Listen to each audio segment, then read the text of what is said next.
Okay, I'd like to call to order the Conservation Advisory Council meeting for the town of Niskayuna. This is the May 7th, 2025 meeting. Let's start off by calling the roll. Okay, so online we have Ellen Daviero and Chelsea Ratner. In the room with us tonight, we have our newest member, Daniel McPherson, Joy Wing, Ashok Ramos Subramanian, Clark Henry, and Chairman Dart Strayer. I'd just like to welcome you, Daniel. Thank you. Okay, we have some minutes for April. Has the committee gone through them? Does anybody have any comments or corrections they would like to make to those minutes? Ellen? I do not. Or Chelsea? Okay, I would entertain a motion to adopt those minutes. Does somebody want to make them?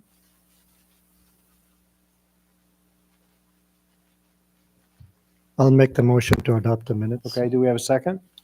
Second. Okay, all in favor of adopting the minutes? Aye. Aye. Any opposed? Aye. Hearing none, the minutes have been adopted. Okay, moving on. Privilege of the floor. Would anybody like to address the committee who is not involved with the development right now? Yeah. So just state your name, your address, and then the floor is yours. Okay. My name is Karen Berry. I reside at 2336 Cayuga Road. Trees play an essential role in our communities, offering a wide array of benefits that contribute to the well-being of both people and the environment. Trees provide environmental benefits such as air quality improvement, climate regulation, habitat for wildlife, social and psychological benefits. They're aesthetically appealing. Their presence adds color, texture, and a sense of tranquility, making areas more inviting and enjoyable for residents, and also provides mental health improvement. It also has economic benefits. Property values increase. Properties with well-maintained trees tend to have higher real estate values. The presence of trees can make neighborhoods more desirable, attracting potential buyers and increasing property demands. It also provides energy savings. It provides health benefits, physical health promotion, and pollution reduction. You don't need me to read all the benefits of trees, and based on community feedback, the consensus is that we can never have enough trees here in Niskayuna. Trees are a valuable asset to the communities, offering a multitude of benefits that span environmental, social, economic, and health realms. Their presence enhances quality of life, making neighborhoods more livable and sustainable. That's why I'm here to provide two examples of concerns that I feel are important that the board should consider. First, when Harry took down a number of trees at his business, we adversely impacted our view for some of our homeowners in our neighborhood. Over the past 2 to 3 years, he has stored a number of construction equipment. A neighbor who recently moved to California, her name is Pat Schuff, approached Harry on 3 occasions over a span of a year and a half and asked if the machinery could be moved. He assured her that he would move them, but after waiting a year and a half, Bill and Pat Schuff ended up erecting a wooden fence to obscure their view from the machines that are still left on the backside of the property. During the pandemic, I purchased an outside movie theater so my teenage children could be socialized with their friends. They could sit outside 6 feet apart and watch a movie. I even began inviting groups of women over for a movie night to continue this trend long after the pandemic ended. Unfortunately, Harry took down a significant number of trees, and since then, the unnatural light from his business made it difficult to see the movie screen. In order to help alleviate this issue, we planted a number of 10 large arborvitae between 8 to 10 feet high, but the light pollution still exists. So up to this point that Harry started taking down trees, our neighborhood historically did not have fences separating properties, but only tree lines. Since then, 2 of the 3 homes bordering his properties have installed fences, with our sole remaining property without a fence. I expect we will soon be adding a fence due to the unsightly view of the back of his station. Unfortunately, only fences that have been erected are for privacy, trying to combat the noise and the view of Route 7 and the light coming from his service station, from taking down trees that are around his personal residence in our neighborhood or his business. Lastly, I find it difficult to talk before you, since Harry is a neighbor, but also because I fear retaliation. I have photos that I will share with you. I have 5 copies that I took of Google Earth, and there was no tape around any of the trees. It is my personal belief that he became upset with neighbors after several voiced opposition to his expansion of business following the board meeting of November 11, 2024. After that meeting, he went out and placed yellow tape along at least 8, if not 10 to 12 trees. I didn't count them specifically, indicating that they too would be taken down. My neighbor brought this to our attention, and to my knowledge, this neighbor, Paula Keefe, did call the town. But unfortunately, she is not in New York State right now, as she spends several months in a different state. And she won't be returning for another month or 2. There's still some that would disagree with me voicing these stories, but addressing claims of tree removal is not just about rectifying potential wrong, but also reinforcing trust within the community. By taking transparent and proactive steps, you as committee members can make better decisions based on all facts and evidence to effectively be stewards of our community. I encourage you to drive down and look at all the trees that were taped after the November 11th, 2024 board meeting. There's about 8 to 12 of them. And I do have pictures here of Google Earth, and the pictures I have aren't the best that I personally took of the taped trees. That's why I suggest you go down there and look yourself. But I would be happy to provide additional photos and better photos if needed. Thank you. Laura, I'll give you these. And you can pass them. Does anyone on the board have any questions for Karen for clarification at all? Yes, I had a quick clarification question, please.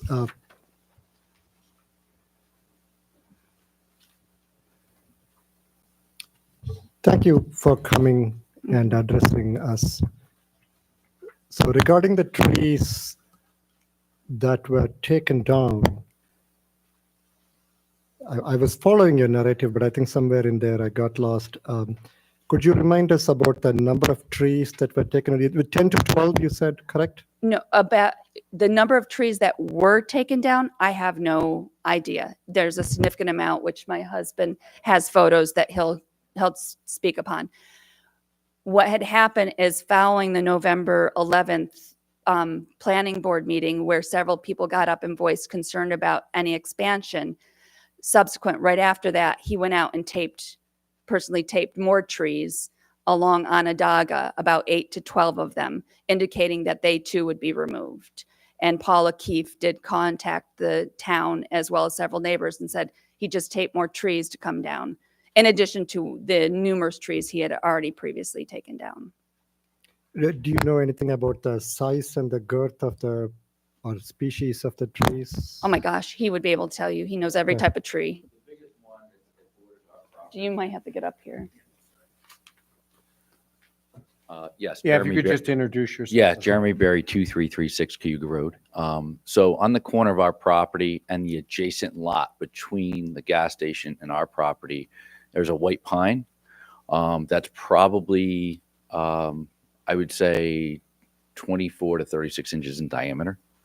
It's a decent sized tree. The other trees, of course, are smaller. There is a black walnut in there. That's actually a decent sized tree. But the big issue was that one day, all of a sudden, these caution tape went up around the trees, which are typically, if you've ever seen trees get marked before being cut down, people will go either spray paint it or they'll put caution tape around it. And so all of a sudden, the caution tape showed up. What ended up happening was Paula contacted the town, and I think Ken Hassett had gone over to approach Harry, and Harry basically said that, well, this has been up there for months. And so we basically said, no, it hasn't been up for months. This was something that just appeared out of nowhere. So there's been a ton of trees cut down on that lot. One of the reasons why we felt it was imperative for us to show up tonight is I was reading through the minutes of the meeting from December, and I have a presentation that I want to talk about that I'm happy to go through that now if you want me to. Yeah. Okay. And why don't I just hand these pictures to you guys now? Mhm. So you can look at these as I'm speaking. And those are not my pictures. Those literally came off of Google Earth. They actually are dated. So you'll see 2011, 2019, 2022, as well as the last picture is the picture that I think was submitted to the town with the application. I think there's like 28 or 29 cars on the lot, in addition to all the different trees being cut down. This was prior to Harry installing that concrete wall. And so let me just go through my presentation. I think this will help clarify some things. And I want to get this stuff for the record, as I feel it's really important. Again, Jeremy Berry, 2336 Cayuga Road. Hi, I'm here tonight to address comments based on minutes from the 12/4/2024 meeting regarding EEF 2024-04, the 2339 Troy Schenectady Road site plan application. My home is directly behind the gas station with a residentially zoned adjacent lot, which is also owned by the applicant. Rather than read the minutes verbatim, I thought it was best to paraphrase by highlighting certain comments and bullet point a number of questions and comments for the record. Number one, there was a question to Mr. Sipperly, that's the engineer that was hired by Harry, and he presented at the town, about the current and proposed layout, and Mr. Sipperly confirmed that the number of trees to be removed would be few. Additionally, there was a statement of approval of no large trees being disturbed in the plans, which Mr. Sipperly confirmed that only 3 small trees would be removed. So my concern is this: has there been a discussion by the applicant or among members of this board about the number of trees that were removed from 2339 Troy Schenectady Road property, as well as the adjacent property leading up to when the wall was approved? There were a number of large deciduous trees, such as sugar maples and cottonwoods, that all have been removed and a road built in front of it, which was essentially there to install the wall. Has there been a discussion about the time frame of the wall that has essentially been under construction for a period of years rather than months? And that, as far as I'm aware, that there's no timeline for completion at this point. Many trees, most of them were mature, were removed in anticipation of this site plan submitted for your consideration. The next bullet point, a board member clarified a question about the adjacent lot, which was undeveloped next to the station. And Mr. Sipperly confirmed that it could be developed residentially. It is residentially zoned, so it's understood that it could be developed residentially. She then asked if the site would be dark sky compliant. And Mr. Kingra said that the goal is to light the parking lot with dim lights that face away from the road toward the building. My concern is this project has been submitted to the town on a number of occasions starting way back in 2017. The applicant has made a number of changes to the property since that time, and we expect additional changes to occur that will adversely impact properties adjacent to all parcels that Mr. Kingra owns. As you guys are probably aware, he owns many properties around 2339 Troy Schenectady Road, which includes his personal residence on Cayuga Court. What's difficult to determine is not the initial impact of this plan today, but what the future impact will be if he decides to build a home on that currently wooded lot. Furthermore, I agree with the board members' concern about the light pollution, as there's currently a substantial impact today on my home, as well as the other homes in our historic neighborhood. Some of the neighbors that live on Onondaga Road literally have the lights from the back of the gas station shining in their bedroom at night. Okay. So I want to make sure you guys were aware of that, as light pollution is very much a concern. We have a dark neighborhood. There are no street lights, and we've loved that, but it just seemed to have gotten worse, especially with the number of trees that have been removed. The next bullet, there was a question about whether there were any comments from neighbors, and there was a suggestion to add landscaping buffers to the current plan to demonstrate consideration for neighbors. As I mentioned earlier, Mr. Kingra has applied for site approval variances on a number of occasions since 2017. My wife and I, along with many concerned neighbors, have voiced our concerns about the applicant's intentions and impact on not just the Schaefer neighborhood, but also on the town as a whole. This is not personal, but I believe we all have valid concerns of allowing the applicant to expand his service beyond his allowable expansion of 10%, and most importantly, the town's comprehensive plan.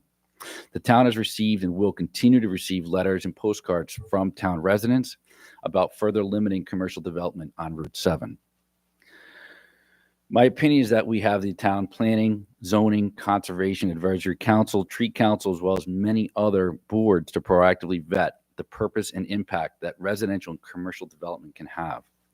When considering this project, all we ask is the following. Number one, in evaluating this project, have you considered all the facts leading up to the submittal of these plans and considered the adverse impact that this could have on surrounding neighbors and the community at large? Light and noise pollution, unsightly cars. It looks like a junkyard, and you'll see in that picture, there's 27 cars. It's crazy. And do we need less green space and more pavement in a residentially zoned area? Number two, since the applicant is not looking to expand his gasoline sales, are there other potentially better options that he should consider developing, such as a second location with ample parking in a commercially zoned area, such as Mohawk Commons? We would be behind that. Number three, would a recommendation to proceed with this project observe the intent of the comprehensive plan? And lastly, number four, would your recommendation for this project observe the spirit of the ordinance, or should we as a town strictly adhere to the residential zoning and limit the project to 10%? Anything other than this opens Pandora's box, and we know what that looks like. Just drive east into Colony. It may not happen today or tomorrow, but it will. Just ask the residents of Colony. Please vote against this project and protect our town and its neighborhoods. Thank you. Thank you. Does anybody on the board have any questions at all? One quick question, please. Sure. Could you summarize summarize one more time Sure. the modifications made? I'm very sorry. No. I lost That's the okay. train of No, thought. so the initial project that Harry wanted to initiate was back in 2017. And it went through the town and ultimately was rejected. And since that time, he has cut down a large number of trees. And when you look at those pictures, there were trees that were literally hanging over the back of the gas station. That's if you go drive by there now, it looks like it's been clear cut. That's number one. Number two, in clear cutting all of that, and again, I don't know how the town looks at the adjacent property that he owns versus 2339 Cayuga, or excuse me, Troy Schenectady, excuse me. But since then, he's started that. It's a big concrete wall that is probably 6 to 7 feet in height. With all those trees gone, all that light is now shining on all of our neighbors' homes. Is the concrete wall visible in any of the pictures that you shared? No, because based on those pictures, the wall wasn't built at that time. Okay. But that last picture shows an overhead view. Again, this isn't my picture. This is from Google Earth. It's just showing you what it looked like prior to the wall going in. I didn't look at Google Earth to see if there's a current picture with the wall. But essentially, I mean, our neighbors, we joke about it and call it Onondaga Court, because essentially it looks like a road that goes down in front of the wall. That was a fully wooded lot. And our former neighbor, she has since passed away. Her and her husband originally had the house built by Paul Schaefer, which is across the street on Onondaga. Their names were the Thorntons, and the Thorntons owned that piece of property at one point, and their goal was to never sell that lot to anyone that was going to work or own that gas station. And somehow it ended up being purchased by Mr. Kingra, which I don't know how that is. I just know that we didn't want to have, or she didn't, most importantly, didn't want that property ever to be sold because she wanted to have that buffer. But of course, she's since died and things change over time. But that's essentially, those are the big items, which are pretty big. And then since then, he's essentially put those ribbons on those caution tape on the trees with I'm expecting to come home one day and those trees are going to be down. That's kind of where we stand on that. So, okay. Thank you for taking Yeah, the time and welcome. giving us a detailed account. Thank you. Thank you. Oh, wait, we have one more question. Can I ask you a question? Sure. So the current Google Earth looks the same as the picture you provided. When is this one That, taken? I don't know when that was actually taken. Mhm. It was probably sometime. You had a 2022 in the previous. So this is 2022. So Yeah. you can see the coniferous trees. Mhm. There's no limbs down low. And the reason was because they were all covered by other trees. So it's sometime around probably 2022 when that picture was taken. And you were saying all these trees were gone? No, these trees are still here. Mhm. This was all covered, which Mhm. is this. So in 2011, even 2019, you can see these were all full trees, big. So mature. what the trees were gone? This was all woods. So those. That was all woods. Mhm. Yeah. Which is, I wanted to kind of show you in terms of the dates. Yeah, okay. I don't know the exact date of that, but Yeah. it's gotta be some time before the wall was built, but after the tree. was taken down. Okay, thank you. Any other questions? Okay, hearing none. Thank you for your input. Let's move to the EAFs, and the first one is EAF 2025-4, 2629 Balltown Road, GE Benova Site Improvements. So if you'd like to address the board, you can do so now. Sure. Hi, Matt Savoy. I'm GE Vernova's Facilities Operations Leader locally here at the Research Center. Tonight, the projects that we've got in front of you, one's an entertainment patio and the other one's a small structure for a security enhancement to the site.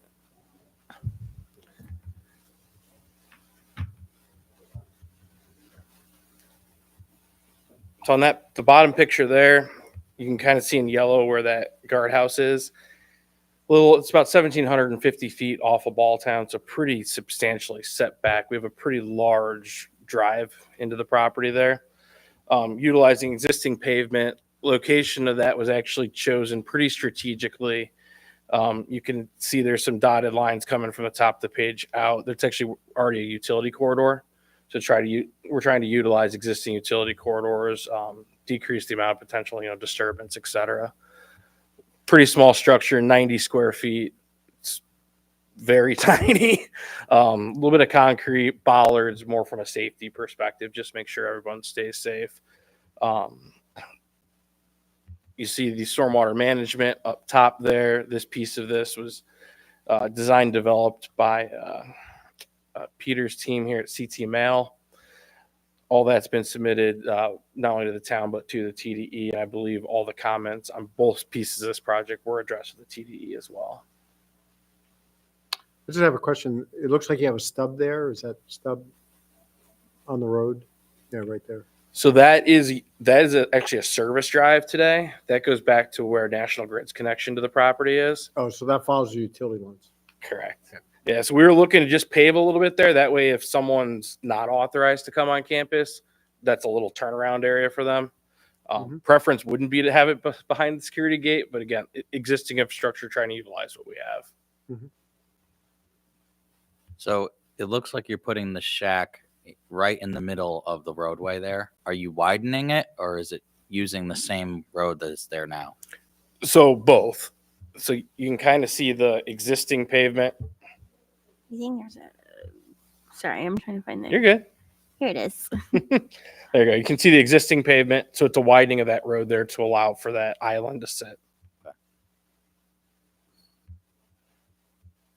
Do you know how much, like how many more feet it's being widened by? Off the top of your head, Pete? It's about a 16-foot lane. You have to come to the microphone. No one will ever hear you. Good evening. My name's Peter Lilholt. I'm the Division Manager for Civil Engineering and Land Services at CT Mail, engineer of record for the project, for this portion of the project. As Matt explained, on the incoming lane, which is on the south side of the page, there's really no change. We're adding a raised curbed island. It's about, I think it's 10 feet wide, where the guard booth would be located. And then we're adding, I believe it's 16 feet of pavement, which more or less is slightly wider than the 12. So it's 4 feet, so it's about 14 feet wider, just with tapers to add that raised curbed island to introduce the guardhouse.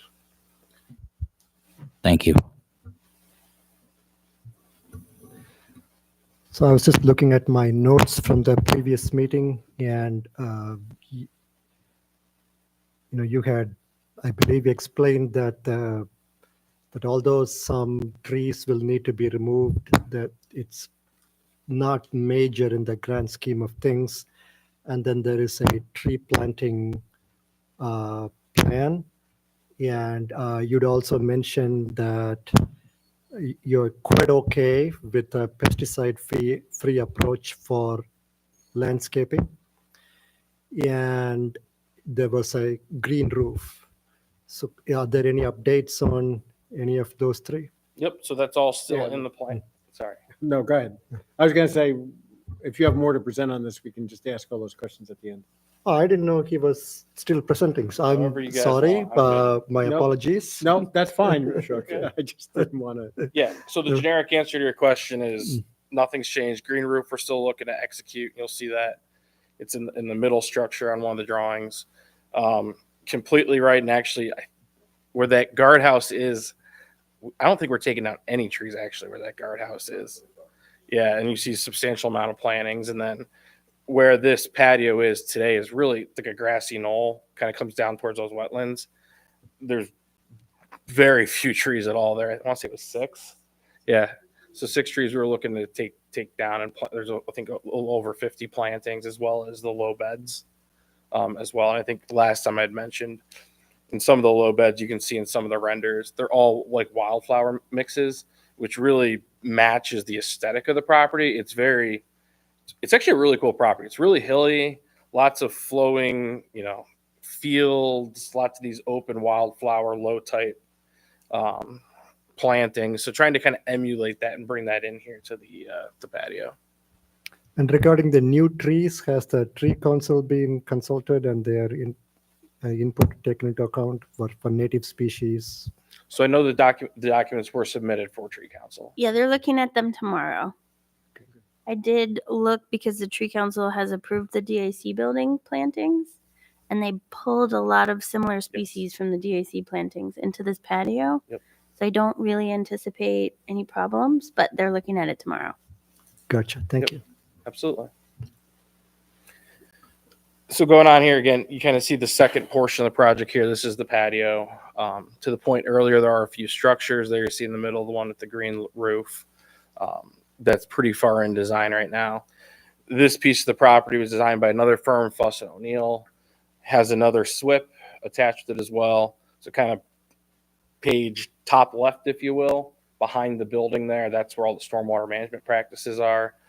So all that was, again, delivered to the TDE, and comments were minimal, and they were all addressed in response letters. And again, going back to our meeting from last month, I believe it was I who inquired if you would consider taking the town's pesticide-free pledge, and you'd indicated that you would discuss and get back to us. Is there any update on that? Yeah, I think I requested to get a copy of that, but I never received it. It's all good. It's all good. If you flip it to me, I'll start talking with our people on it tomorrow. Okay. Yeah. Did you have any other questions? Now? Chuck, I didn't mean to cut you off before. I just, All good. okay. Does anybody else have any other questions online? I did have one question. Yes, sir. You had a 30-foot buffer between the patio area and some wetlands, I think you showed last time. Okay, probably the ones down this way. Yeah. So New York State has basically characterized Niskayuna as a urban area, which now requires a 100-foot buffer. Are you exempt from that, or? Christina, do you want to speak to that? Yeah. Yep. Yeah. So Christina's with VHB. They're our consultant for Okay. all the SEQA stuff. Thank you. Hi, my name is Christiana Castellac. I'm from VHB Engineering. Yes, so speaking to the point about the wetlands, we believe that the wetlands on the site will not be under the state jurisdiction. CT Mail, Peter, who is here from CT Mail, they did conduct a wetland delineation, a thorough investigation of those wetlands, and a report has been submitted to the state for their concurrence with what our initial investigation believes would be true. So we are at least complying with the town's regulations for the 20-foot setback. We did, as I mentioned, submit that jurisdiction determination request to the DC. We are waiting for their reply. That answers my question. Awesome. It's easy when I can bring people that can give answers for me. Does anybody else have any other questions for the applicant? We did see this last time. Yeah. Hi, this is Ellen. And I was just trying to figure out what was different from this than from the last one we had seen. And I didn't know if they had considered how they were going to power the energy for the station, the check-in station there, and with its slanted roof, have you considered solar panels on it? Yep. So thanks for the questions. Hold me honest that I remember them both. I think your first question was what changed since the last time you all saw the plan. Really, from what you're seeing, without getting into all the technical details around the SWIP and those drawings and such, fundamentally, really nothing changed. As you can tell, the package is pretty far developed from an engineering perspective. That's by design. Our hope is here that we could, get approval from the town, get a building permit, and actually start putting this thing in the ground this year. So that's actually why we on our end at GE Vernova have really pushed the engineering piece. So it's pretty well developed. Again, overall, you really don't see much changes in these high levels. If you want to get into the details of the SWIP and the technical, that has definitely evolved. Did that answer your first question? Yeah. There had been the night sky lighting, and that was going to be looked into. Has that been approved and So for the site? Yeah, so I believe in one of the response letters, I think it was the TDE. Clark, tell me if it was wrong. I believe we submitted submittals. Correct. I know that there was a first response letter from the TDE, and then there was a follow-up letter from the CT Mail group, but we haven't reviewed that all. Okay. And we haven't heard back from the TDE yet. Okay. So I honestly don't know. Okay. Yeah, and if there's anything that hasn't been provided you want to see, let us know. We'll get them right on it. But that was the general way we were looking to handle that, was some cut sheets, submittals of, yeah, absolutely. Oh, yeah, you did. And that there were a number of cut sheets that did come with the revised SWIP, definitely. Okay, awesome.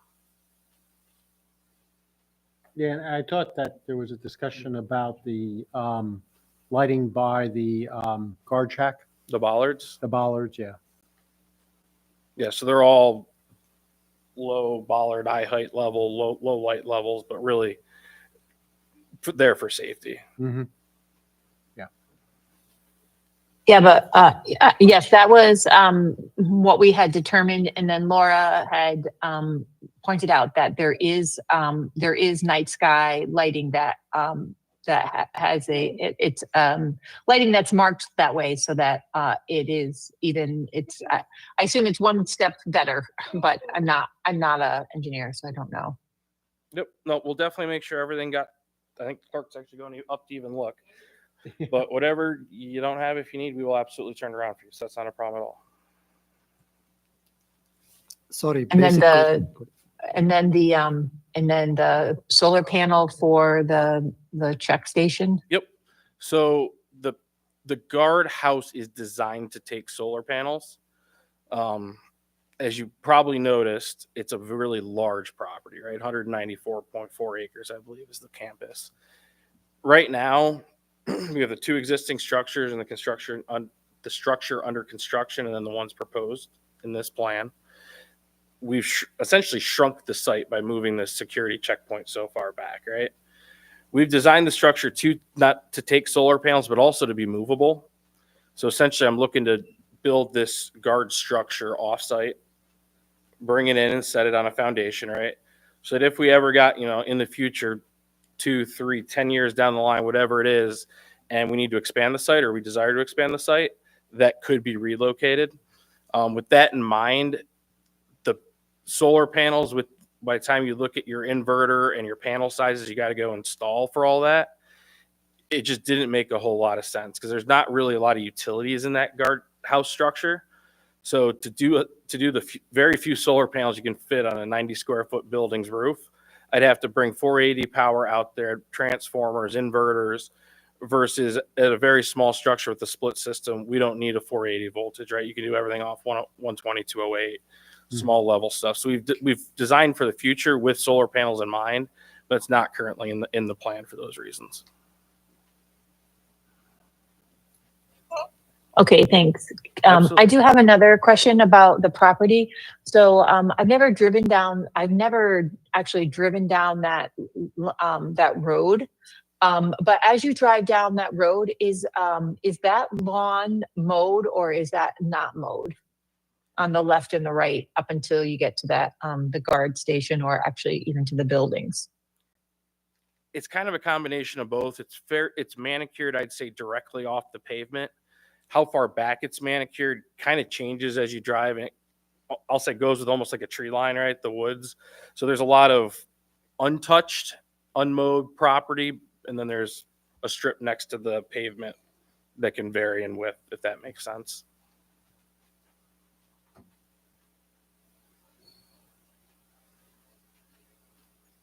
Okay.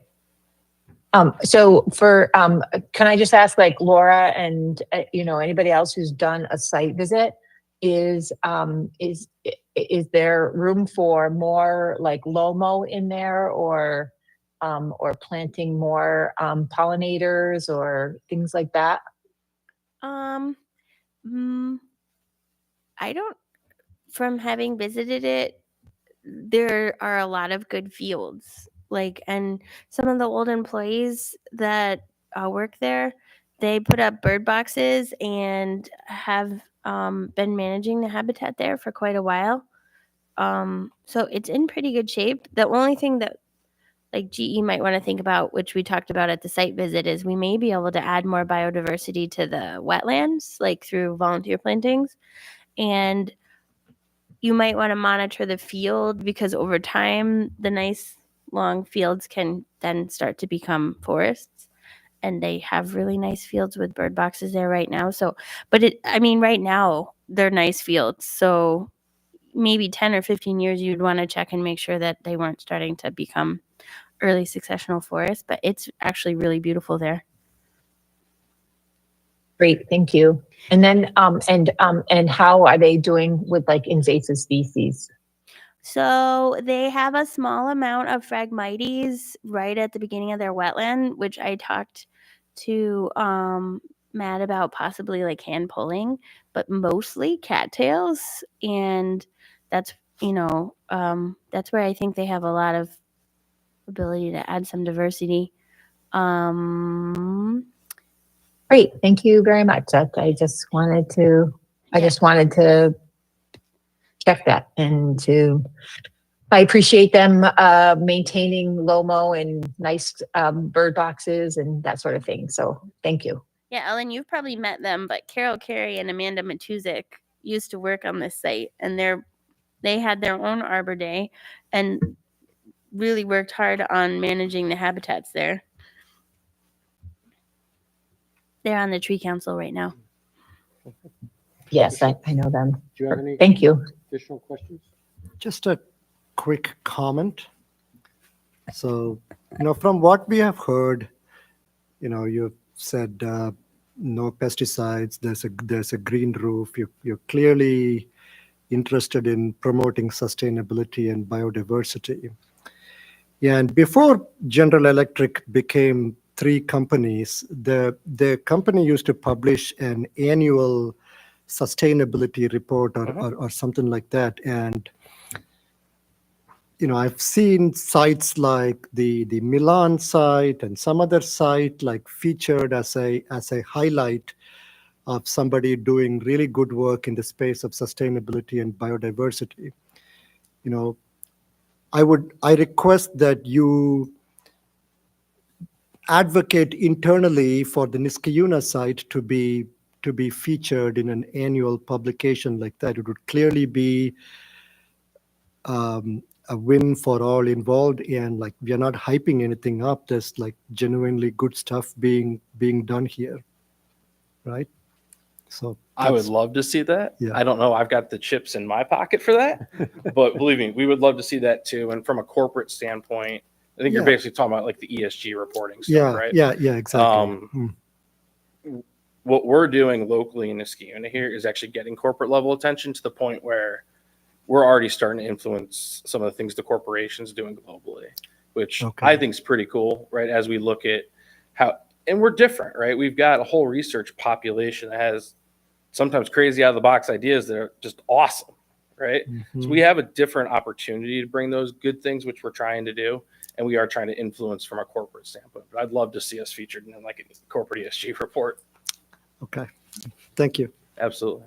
Okay, go ahead. Yeah, I have one question. ma'am. So are these underground electric lines already existing? Are you adding more? And then that's your main power source. Is that correct? Yep. And so, so Alan mentioned the solar earlier, and then that's not part of the design Correct. for now. Okay, thank you. Okay, are there any other comments for the applicant? Yeah, I was just reviewing the light fixtures. I mean, they are LED and they're very directional. They don't seem to have the Dark Skies Initiative certification, but they offer a lot of options for shielding and things, and Clark and I can dive into it a little bit more.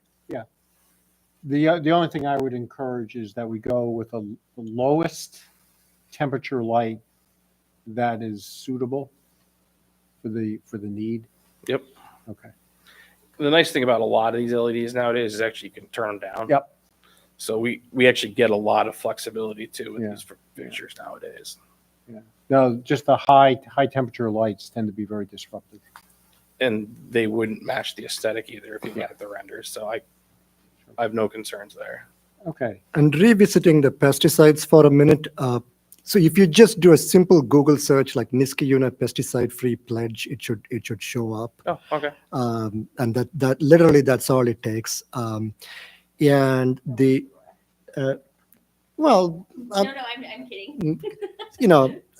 this is not meant to be any kind of remark on Laura's skills. I'm just mentioning a fact of Google searching. That's Yeah, all. absolutely. Not a problem. So the town is advancing this pesticide-free idea because pesticides, well, they're dreadful, they cause cancer, and they're bad universally. And to use it for ornamental purposes is something that we can all step away from. We would love to have a corporate partner take this on, and then that would give us a way to say, look, follow G. Veranova's good example. Mhm. So, that's why we would like you to consider adopting a pesticide-free pledge. No, absolutely. I can absolutely commit to considering it. Yeah, and I'll Okay. run it through some of the folks on our side as well. And the policy does give exceptions for invasive species and harmful insects and Sure. things like that. Okay, thank you. Okay. Would I If there's no other questions, I would suggest that we go through the checklist. Yeah, I think, you know how the planning board has project leads? Yeah. We don't particularly assign them in the CAC, but maybe we should, because I think somebody else should answer the question. Does anybody else? I'll ask them. Ashok or Dart, do you want to answer them? Yeah, sure. Okay. I feel like sometimes I also answer them and then see if, and I don't want to do that. Sometimes I feel like I'm the only one that's answering them, so I hold back. But I'm but just reading could, them could today. you put Oh, it yes, on the I'll put 'em on the screen. on the Yes, big I will. screen, Laura? And I'm assuming we are doing the short version, right? No, this is a long form. Okay, then.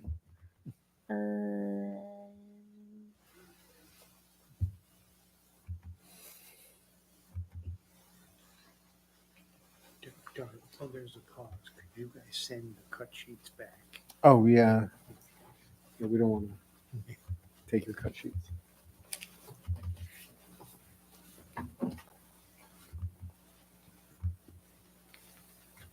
Oops. Sorry, if I'm sharing the screen, I'm going to use a different program to open it. Okay, I got it.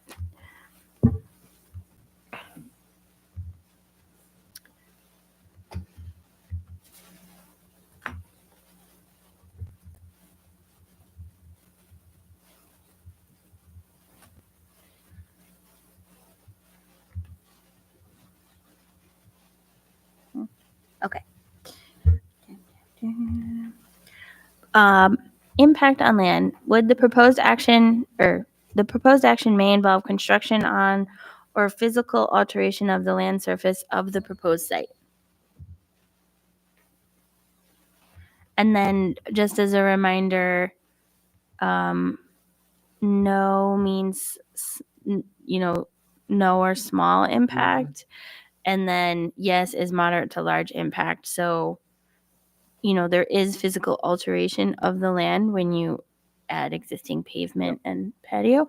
But the question is it moderate to large enough to warrant looking at, Yeah, why don't we go through the sub-questions? and I Alternative. can just answer Okay. that question. like, for instance, does the proposed action involve construction on land where depth of water table is less than 3 feet?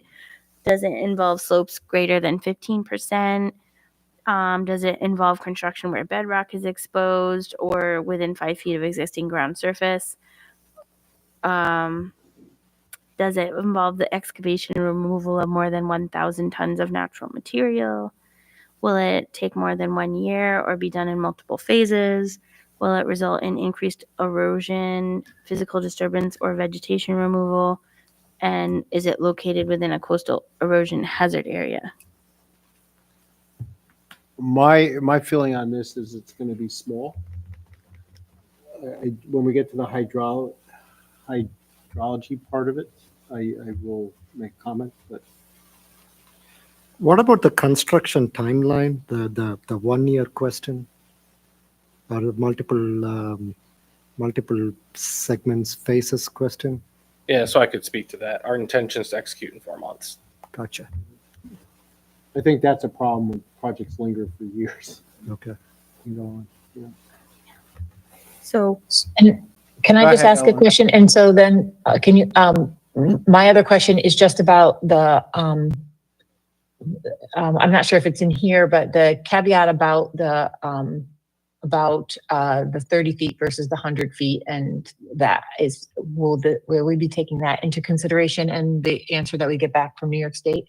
I was going to request that we put a comment in, basically saying if New York State's fine with it, we're fine with it. But if New York State's not fine with it, then we're going to have to work with the town to resolve that issue.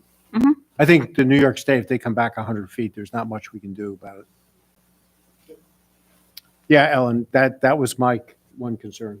Go ahead. there is a whole kind of Okay. surface water wetland question, which Yeah. probably we can add that. Yep. So, do we have any comments specifically on the alteration of the land surfaces? Is there another water component on this? I Yeah, think it's later on. farther Yeah. down. So is this where we would put the, the stuff that we discussed about the native plants and the, No, because there's a No. flora and fauna Okay. question. No, that Yeah. gotcha. Okay. Impact on geological features. The proposed action may result in modification or destruction of or inhibit access to any unique or unusual landforms on the site, like cliffs, dunes, minerals, fossils, or caves. But that's no to low, right? I would Yeah. say no to I would those. say no. Yeah. So we mostly do the short form, which is so much easier for me to click around on, but sorry. What Okay. triggered the long form, Laura? So site plan is a little bit of a choose your own journey, and they filled out a long form. So, Okay. yeah. 3, impacts on surface water. The proposed action may affect one or more wetlands or other surface water bodies. Yeah, I think this is where we put the comment. Yes, so we can put a comment Yeah. here. So it's not creating a new water body, or decreasing the surface area of any water body, or dredging more than 100 cubic yards of material, or construction within a wetland or tidal water body.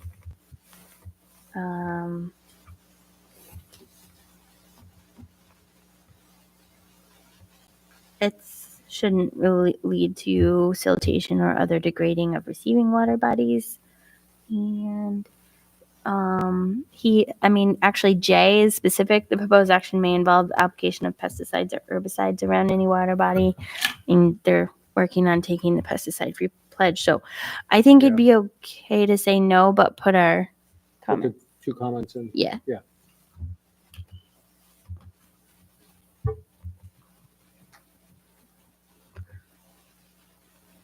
So we're putting in here, we are deferring to New York State on the wetland boundary. Yeah, we just want a determination on that.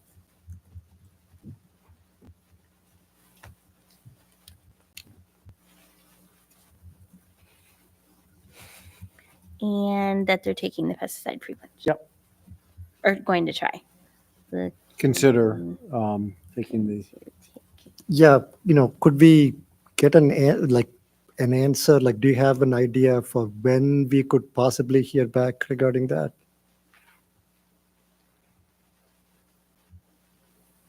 So today is Wednesday evening. I can try to get something this week. Sure. Okay. And it's not like it doesn't have to be black or white. You could come to us and say, hey, as a corporate entity, we are not comfortable with this. If you modify that, there could be a lot of back and forth there. We could make you your own sign. No, I appreciate it. Obviously, again, as a large corporation, I got lots of different hurdles, especially legal and environmental health and safety. I got to go check. So Totally understandable. no, absolutely appreciate it. Okay, impact on groundwater. Yeah. May I just add one thing? Yeah, go ahead. Just in regard to that, I do just want to note that the proposed landscaping and trees and everything that's proposed under this project will be designed to be pesticide free. So I just want to make sure that is known, whereas then Matt is going to look for the general campus, but for the proposed action itself, we are aiming for that to be pesticide free. Yep. So there is some commitment to that. Okay. Okay, thank you. Project. All right.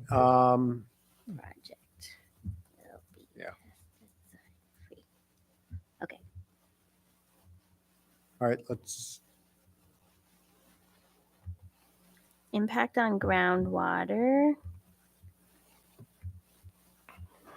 Well, the proposed action may result in new or additional use of groundwater or may have the potential to introduce contaminants to groundwater or an aquifer.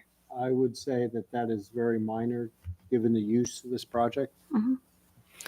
Is there scope to add a positive comment that since the pesticides are not going to be used, a concern that arises in other projects does not arise in this project?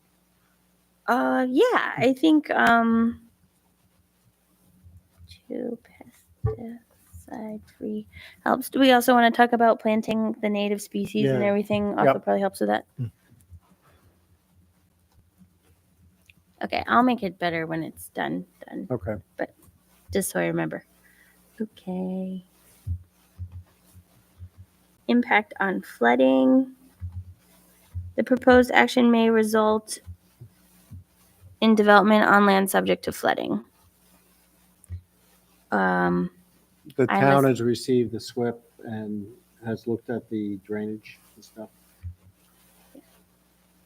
is also not in And It's a, not really. it's not in a FEMA floodplain either. Yeah. So that's, no. Okay. Impacts on air. The proposed action may include a state regulated air emission source. No. Impacts on plants and animals. I think that's where you want to put the native species. Yep. And maybe some of the comments on the lighting. Mm-hmm. And this is where Georgia had asked for the types of plants that they plant in there to be native, obviously native species, but then that ones for animals. Yeah, I looked. She had a specific things she mentioned. She's not here tonight, but I know that was what she pointed out last time as well. Yeah, she asked Plus we- for Milkweed. milkweed, and there's another milkweed and dogwood and one other. And I went in the plans, the landscaping plans, and they did include them. Yeah. Okay. And then obviously anything that helps maintain, corridor, animal corridors, that is always helpful. Wild. Let's see. Wild. Corridors. Butterfly. Habitat. Okay. All right, let's. Are we good with 7? Everybody good? Impact. I'm just not going to zoom in there, but impact on agricultural resources. That would be none. No. Impact on aesthetic resources. The land use of the proposed actions are obviously different from or in sharp contrast to current land use patterns between the proposed project and a scenic or aesthetic resource. Yeah, I don't think that's an issue here at all. It's not. Impact on historic and archaeological resources. The proposed action may occur in or adjacent to a historic or archaeological resource. Now, I noticed there was a Yeah. SHPO comment. The site came up on SHPO. You want to talk to that? We did consult with SHPO for the project on March 14th, and a letter was rendered from SHPO indicating there was no effect on archaeological and/or historic resources. Okay, that's fine.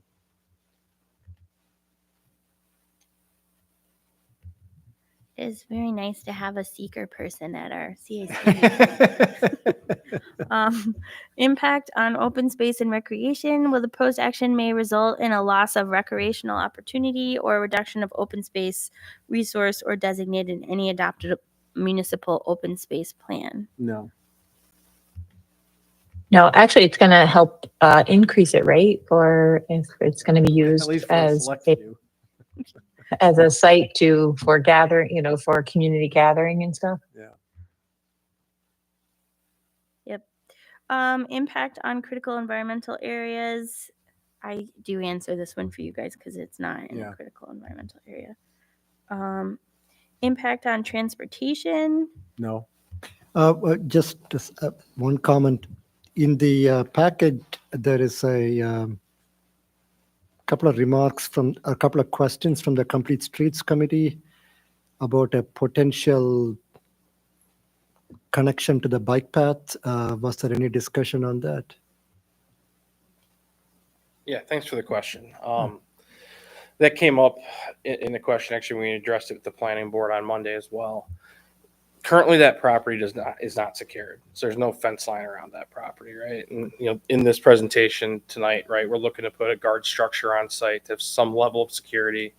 We have lots of pretty significant slopes on site that gives us a bit of a natural barrier as well. But especially because we don't have a fully gated site, we're looking to not make that connection right now. We think in the future, if we ever fence the property, that could be something really nice for employees. But right now, opening that up as an invitation, if you will, for people to come onto the property, really where we're not looking to have the public, just doesn't make a lot of sense for us. That's fair. Thank you.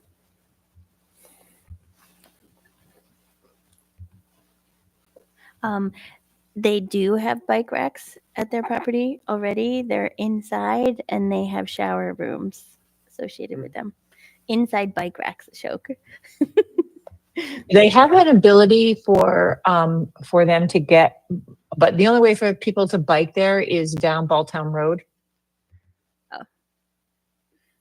You could probably walk your bike through the field between the bike path. I don't know that I've ever seen anybody do that. But yeah, I would say generally speaking, the only paved access for bikers is from Balltown Road. Well, doesn't the bike path cross the road at some point? Well, I mean, Cross their entrance, so you could go down. no, the bike path doesn't cross the entrance to this site. It crosses the Oh. entrance to Aerospace, but not to Oh, Balltown Road. okay. Yeah, it dips away from the entrance on Balltown Road. But I mean, there are bikers, so they must find their way there somehow. So just plainly out of curiosity, so if going to the chairman's point, can a biker enter GE Aerospace and then internally come to GE Veranova, No, or is such a thing not it's not possible? connected. It is not formally connected. Okay. So I think that's your answer. Some very adventurous bikers could probably do it. Yeah, it depends on your. So can I just ask a question? Because there was talk of last time of doing an interior road, and that was nixed though, correct? That was nixed. Yeah. They Okay. withdrew that. I think Peter worked on it for a little while, but. Okay. So impact on energy, the proposed action may cause an increase in the use of any form of energy. That would be small. We're hoping that the green roof and the planting of the trees tries to negate some of that.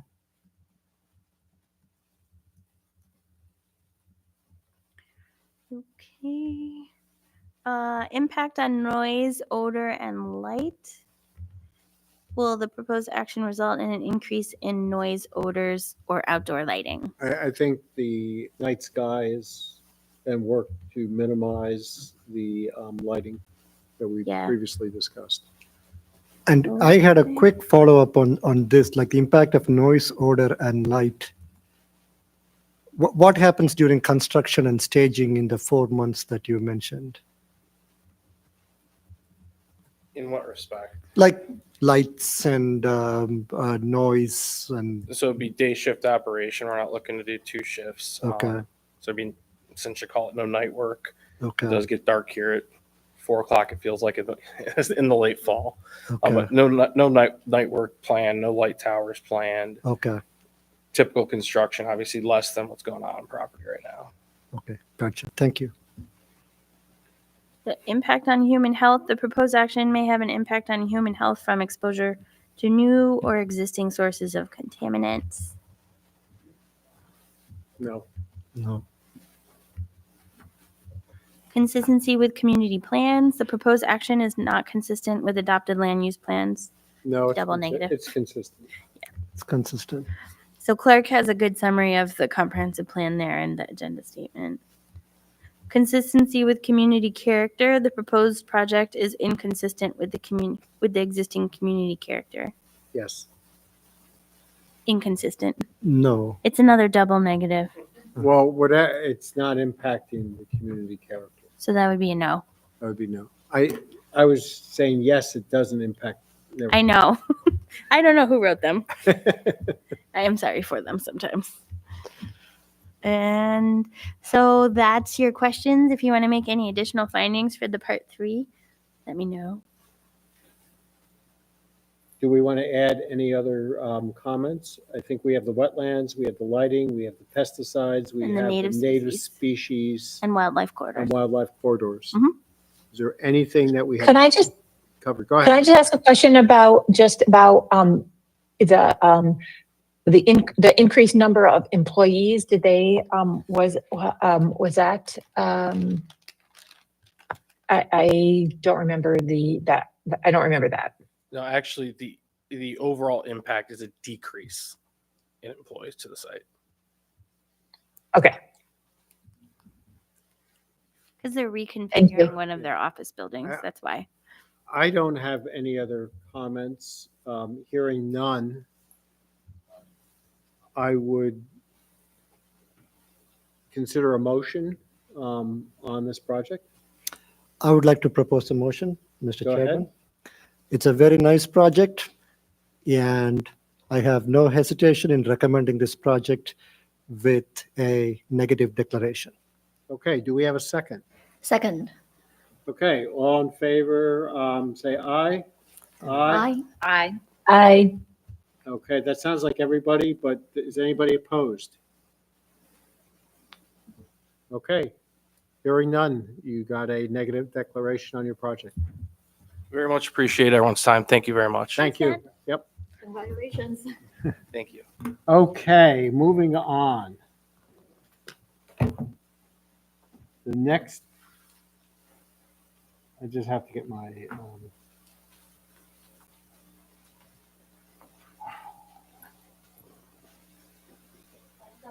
sorry. Yeah, no, my machine is completely overwhelmed. Okay, the next EAF is EAF 2025-05, 39 State Street. That's the Kia Matthews building addition and parking lot expansion. We looked at this project a while ago, and it was a parking lot expansion. And the committee gave it a, recommended a positive declaration. However, the applicant now has come and proposed a new application with some modifications. There are actually two items here. One is the actual modifications of the plan, but there's also a lot line adjustment that also requires a motion, right? Yeah, and so the applicant wanted to come tonight, but they weren't able to make it. Okay. So I'll just do a quick overview. Yep. Your existing site plan conditions there, it is a Kia auto dealership, Kia Matthews. It used to be a Fusillo. When Kia took it over, Kia has certain requirements for their sites to meet. And so they're proposing to add a service bay extension. Kia prefers for them to have 20 service bays. With this expansion, they're able to get to 17, so they're asking for a waiver from Kia for 3. Kia seems to be amenable to that. They are enclosing their service reception area here, which is just nicer for people to get out of the rain. Kia likes for that to happen. And then if I go farther in the renderings, they're putting a pretty significant upgrade to the front of the building here. So it goes a little bit higher. And it has a lot more glass, but this is kind of like that's like the Kia thing now. They like to see all their buildings have. In conjunction with the building upgrades, they are still also asking for a parking lot expansion. Your packet was kind of divided in two. It had the old plan so that you guys can remember what you were looking at. The parking lot extension is similar, but not the same. And then the new plan, in the existing conditions there, you can see there's 3 lots that are adjacent to the Kia dealership. 17 South Fagan has a single family home on it. 25? I think it's 25. 25 South Fagan is a vacant lot there right in the middle. And then 33 South Fagan got another single family home. In the original proposal, they were going to take both of these single family homes down. And the CAC expressed a lot of concern with commercial intrusion into residential neighborhoods, loss of affordable housing, and a number of different things there. They have adjusted their proposal to keep that single family home on 33 South Fagan and do a lot line adjustment to bring the boundary of the parking lot closer than the existing lot line, which would require a variance with the zoning board. So this green, you can get kind of a sense the other existing single family home is down here and would be removed. This parking lot is smaller and it retains this single family home here. This is 33 South Fagan right there. They're planning for 2 stormwater areas, one to the west, that's kind of adjacent to the single family home. And then this long linear one here is proposed. One of the things they're addressing is the delivery of vehicles. So they've made this an access drive and vehicle delivery area. They're not allowed to deliver vehicles on Route 5, but it appears that they do that sometimes because there aren't a lot of places for them to offload. Sometimes they're on Route 5, sometimes they're on the side streets. It bothers the neighbors when they're offloading the cars on the side streets. It bothers traffic, and it's very dangerous when they're offloading on Route 5. So this proposes to be able to have a place where the 18-wheelers can pull off, not on a residential street or on State Street, but on site and deliver their vehicles here. He did say that they have a high volume dealership, so they get deliveries very regularly. And I'm trying to think of anything else. Oh, right. Yes. So they are proposing to add a sidewalk here, which is good because, again, this is some of the only affordable housing in Niskayuna, and there is a bus stop right here. The road was a little bit iffy to walk along, so having a bus stop or a sidewalk to the bus stop, Complete Truth is really happy with that. They're proposing street trees along the sidewalk. They're amenable to moving these trees down to the road so that the sidewalk's shaded and it has some traffic calming. And they will be adding some landscaping across the street too to make this whole entrance onto South Fagan look nicer. Laura, Mhm. if you had to summarize between the last time they proposed this and the current presentation, is the only difference that they're not tearing down 33? Well, the last time they weren't proposing to do any additions to the building. So they're doing more into the building, but Mhm. they're taking less land from South Fagan. Yeah, that would be a good summary. Yep. Can I ask for a clarification? Mhm. So on the map, there were 17 South Fagan. Is that no longer a house, a single family home there? They would be removing that single they family are home. So taking they're proposing to remove that. Would be one single family home removed, And- and that would be 17. And then 25 is just a vacant land. And Right then- now, yeah, it's just vacant. So no single family home on there. Yeah, and it has a complicated process of approvals. It needs a special use permit to have the parking lot go on these new lands because it's in a commercial highway zoning district. And it needs site plan approval, which it would always need. They do have to merge all of the lots together at the end of the day because it has to be one single parcel with one single use. And then it does require that lot line adjustment in order to save that 33 South Fagan home. And the way that they're proposing it currently, the lot that would save the existing home, the 33 South Fagan, would only be 50 feet wide. So it needs a variance from the Zoning Board of Appeals. So it kind of has a four-pronged. And Clark and I are currently at the planning board's request working through a step-by-step process for them. But we're starting the seeker early so that we can get a good handle on what the environmental impacts are and if there would be changes to the findings. Yeah, Laura, I have a question, and I don't know if we looked at this last time, but how does the commercial line go in this area?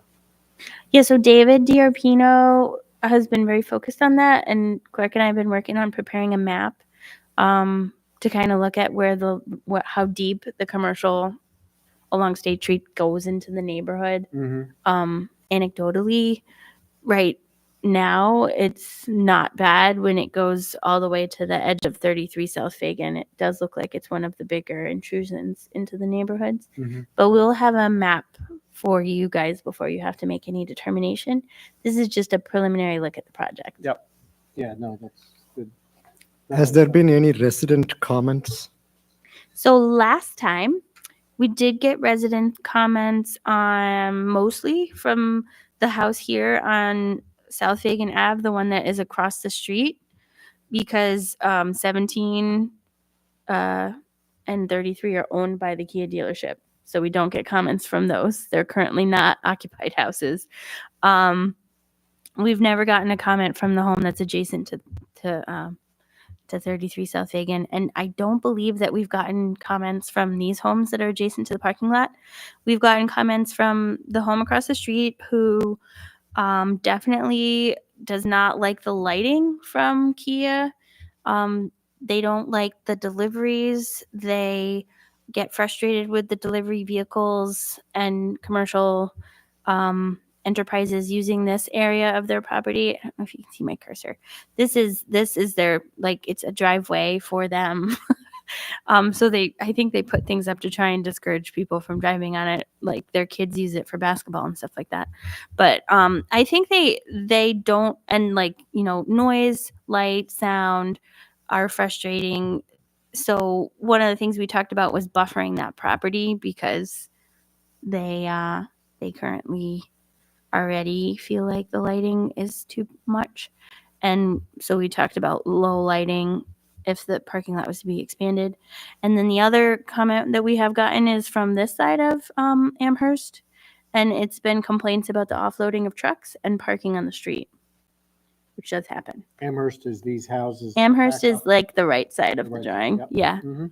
So lighting, delivery vehicles, and one request to keep the large spruce tree, which the tree council has also requested to keep the large spruce tree. Speaking of trees, do we have any sense of how many are on 17 and 25 now versus, I assume those are all new, the ones that are around the parking lot would be planted? Yeah, the ones on this depiction are all new. The old area. If you look at the contour map, I don't know if this is accurate, but it does show some trees. Oh, it does? Yeah. I would say it's It's like 1, 2, 3, 4 trees of notable size. Oh, yeah, they are 20-foot on here. Spruce, 24-foot maple. Yeah, the spruce is the one that the tree council wants, Dave. It's really, really big spruce. Mhm. Yeah. Yeah, it is, and it's beautiful. And it's beautiful. Agreed. So do they own, so they are still planning to take down one single family home though? Yes. Yeah. The one that's closest to the parking lot is still proposed to be removed. And yeah, so you'd be talking about, like, we still are trying to get them to save this 40-inch spruce. So, but 24, 34-inch, 20 apple, 24-inch maple, those would all come down. We did a site walk with the planning board. There's some scrub brush and things between this existing home and the existing parking lot that they would keep what they could, but some of it will have to go because it's going to be stormwater. So Kia purchased this spot prior to it being determined that it was going to be an okay site for all of these features? So backstory on this, my understanding, they're not here, is that 17 South Fagan, the one that is the closest to the parking lot that's on the screen now, that had a pre-existing agreement with Fusillo when the owner passed away that it would be sold to Fusillo. So when Kia took it over, they did purchase that. They actually owned this house under the original application.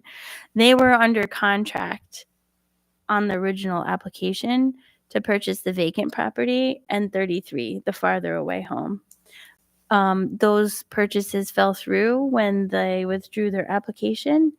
But then later on, because it's kind of old at this point, they did purchase both of those lots. So they do own now this building, the vacant lot, and the far house, 33 South Fagan.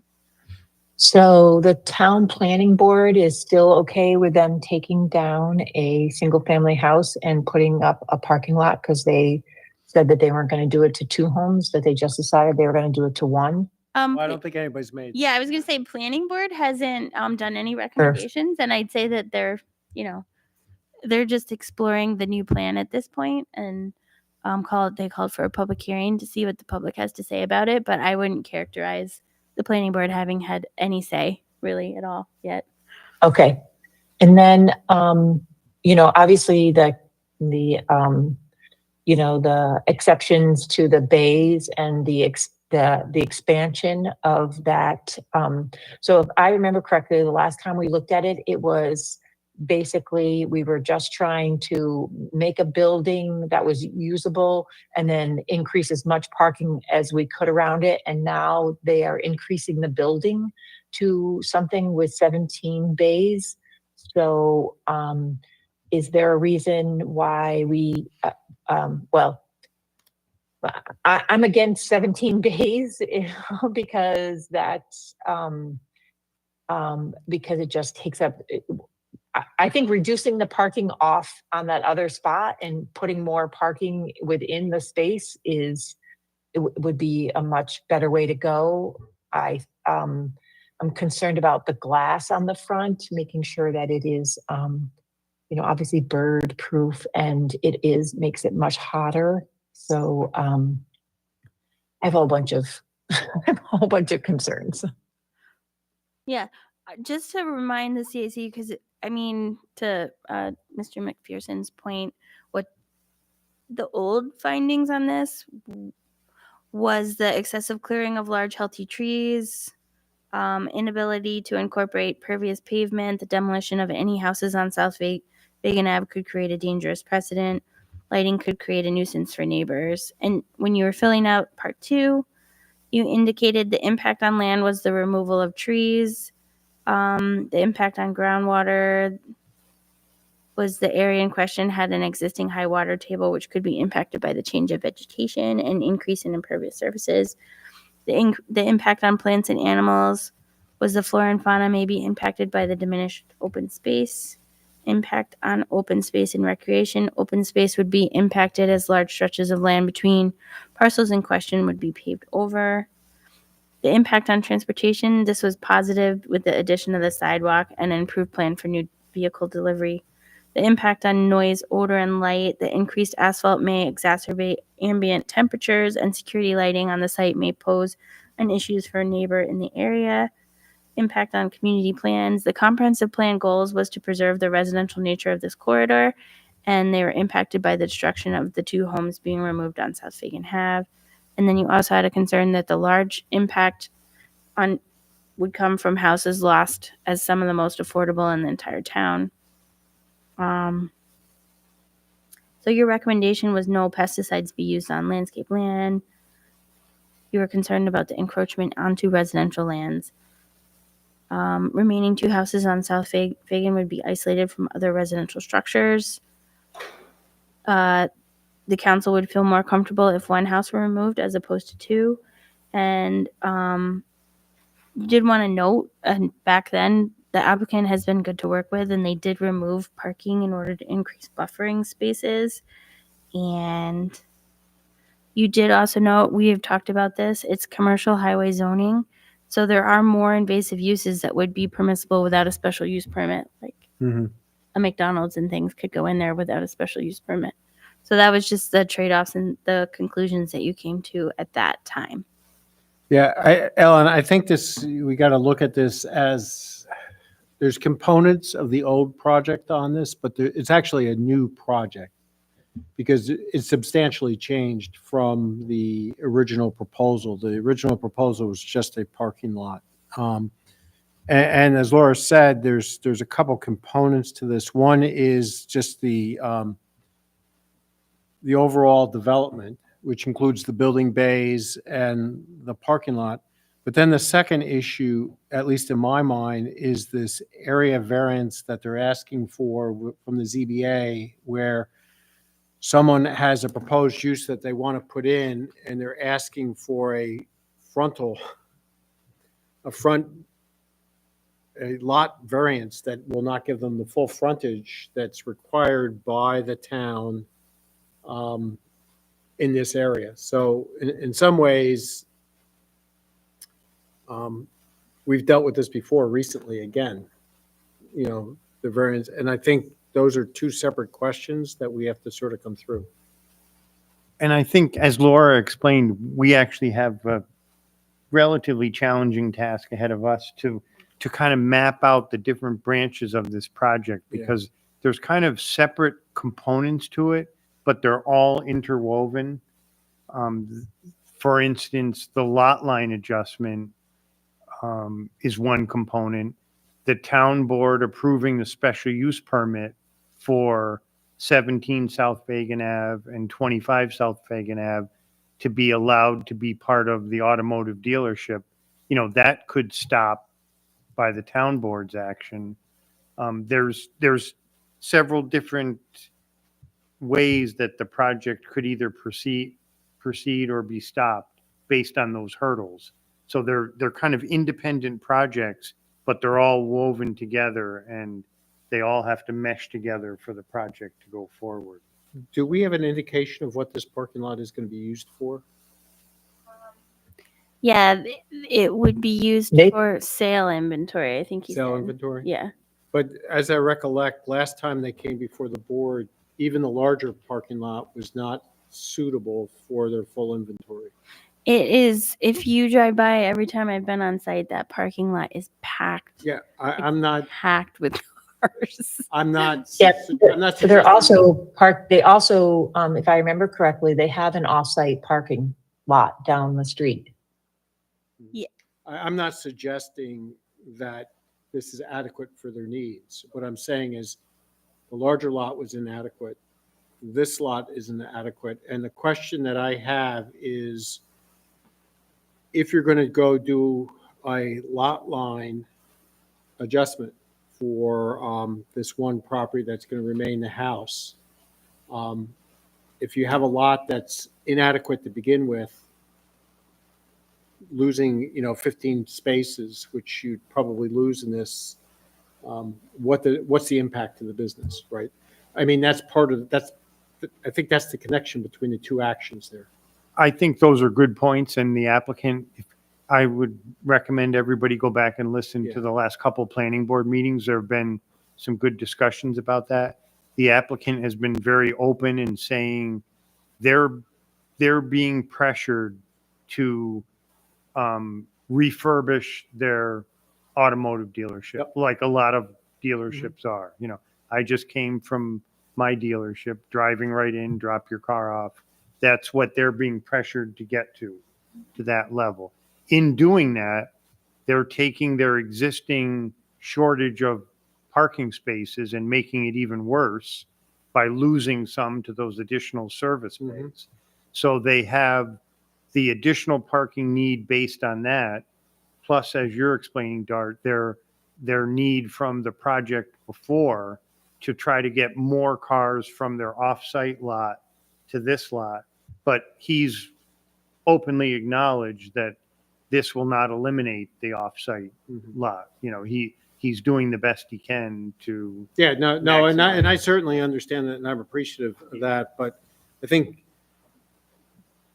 the parking management of the business plays into the second question about the lot line, in my mind, to some extent. Yeah, sure. I mean, those are all questions for the council. They're all wrapped together. So I guess I would just say that, aside from our first set of comments, is this just information that we're just supposed to think about, or are we to comment on the new stuff that they've added to this that and where we think that might fall short in being. At this stage, I think we should just think about it. I would like to see a presentation from the applicant. Okay, I would say though, actually, because the planning board has seen this project before, it's not like on a slope because it isn't that different. I mean, they already called for a public hearing. So I would say at this point, if you have comments, we should address them. One of the things the applicant said to the planning board is, please let me know if there are like hard questions or kind of hard stops for you so that I can know and start working on answers. So I would say if like Clark and I write the agenda statements and stuff, like Ellen, we can add the concern with the glass. We could add the concern with the bays. Like, I think you should outline concerns from this packet. Yeah, no, I understand that. I'm not saying we shouldn't, but the applicant's not here, so I don't know if, let's, that's why I said, why don't we wait? But if you feel it's important, then Go ahead, Ellen. We can go ahead. No, I guess my concerns are when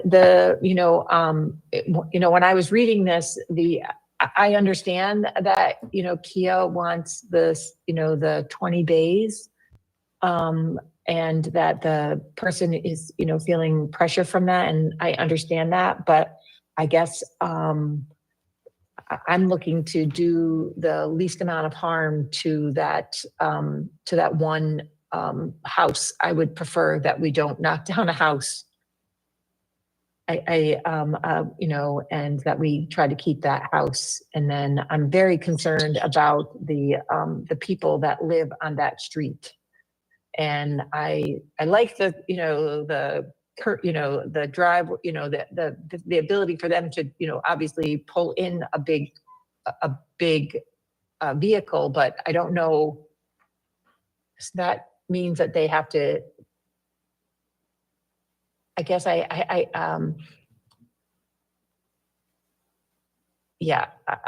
I mean, I looked at this last time and I would, can you just show me where the line is of the old house?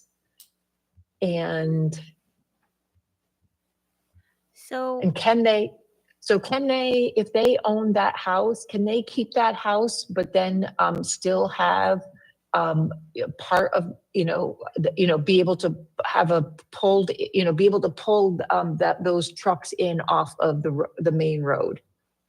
So the old house is right here on the Yeah. existing. And then if you pull that up to, even like say this one, I mean, it's basically like. It's right there. Yeah, it's right there. And the other thing is, I did a site walk on this. There's actually quite a bit of grade change there. So in order to make the driveway match to the existing grade up at the, so that the 18-wheelers can come in and then go out onto State Street and it matches the existing parking lot. I think they'll have to do a fair amount of grading in order to tie in up here to the existing parking lot. So I think one, the house is right in the way of that access point, but two, the grading is challenging. Okay. Do they own the lot or the business across from South Fagan Yes, Avenue? they do. Mhm. That's their refurbishing center. So they already have another lot there, and then they're expanding. It feels like they are turning all those places into parking lots. Yeah, it does. The refurbishing place, he's explained that. Like the cars come in and they clean them or something. They're not there for that long. It's almost like a detailing center where if a car is sold, it goes in there and gets Yeah. detailed and cleaned up Mhm. with pre-delivery kind of thing. So those cars over there are not for sale. I think they're sold. Yeah. So Laura, if you bring the picture up from the packet, it is, I don't have a page number on this, but it's the one that shows the parking lot with the trees and the green space. This one? That one there. Yeah. So the question was about the additional bays, and you can sort of see if you go over to that area, you can see the grayed out area. So essentially, it's those like 13 or 14 parking spaces where that addition's going to be. So it's like a 5,000, 6,000 square foot increase, but it's tacked on to the back of the building and one side of it. It's 3,645 square feet. I thought there was two though. Wasn't there another one?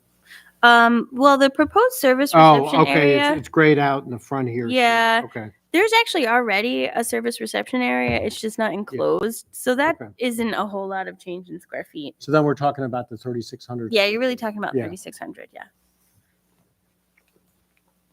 So they do own off farther down on Central Avenue?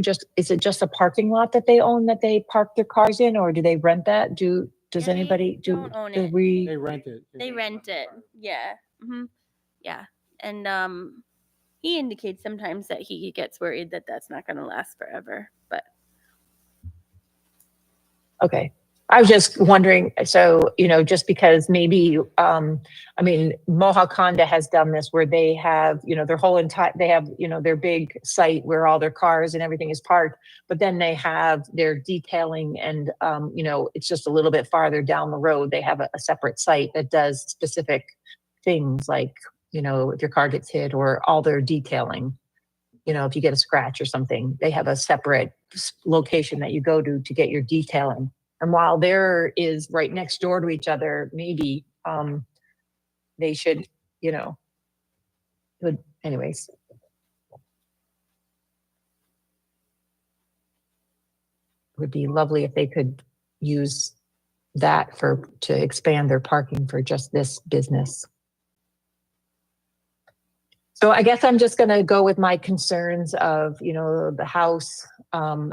I have been by, I haven't been by, this, since January of this spot, to see, but I do very clearly remember those trees because they were gorgeous. I am concerned if they're already, if the neighbors are concerned about their lighting, that will continue or if not escalate. Even on both sides with now the expansion of this bay and the glass front. And I don't know if you have to worry about the height of it, how high it is to meet, certain standards within the town that, because I know that they get pretty big. And then, the glass, birds, heat, and anything we can do to make it more energy efficient, I guess is what I'm going to start with. And then I'll be quiet because I've said too much. No, I appreciate it, Ellen. I think the other thing that probably should be addressed is there should be some plantings on the other side of Fagan because it looks, if you look at those pictures in there, it looks messy. This side here? Yep. Yeah, that's actually going to be in the next round of plans. Next round of plants. Yeah.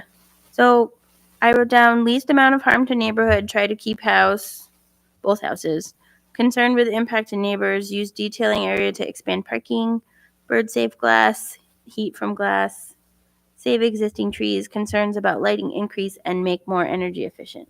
Did we want to add anything else? Yeah, I have a concern about reducing the lot size and the precedent that might set with the town. I think it's very similar to the Pierce Road question, that there's an economic advantage for someone to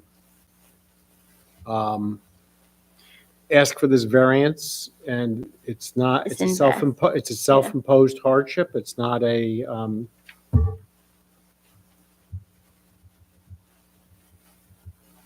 and I'm just very concerned about the precedent. Mhm. And that's why I want to have a discussion about the parking at some point on this. Oh, the parking? Well, basically what the applicant is doing is they're asking the town to grant a variance so they can put 15 more parking spaces in their lot. Right. That's what that comes down That's to. an economic benefit to the applicant. How does that play out? I mean, that's not self-imposed hardship, or I want to understand if it is. Mm-hmm.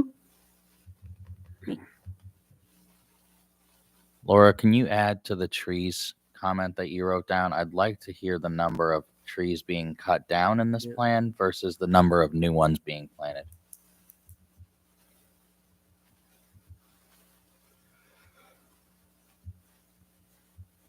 Yep. Just a note. I don't know where the 80 feet would land particularly on here, but the 40-foot spruce is right at the end of the existing 33 South Fagan property right now. So Which one is 33? it's right here. Now let's just go even. This screen doesn't project black and white particularly well, I don't think. But it's right on the corner here. This is the big spruce. It's right on the corner of the two lots right now.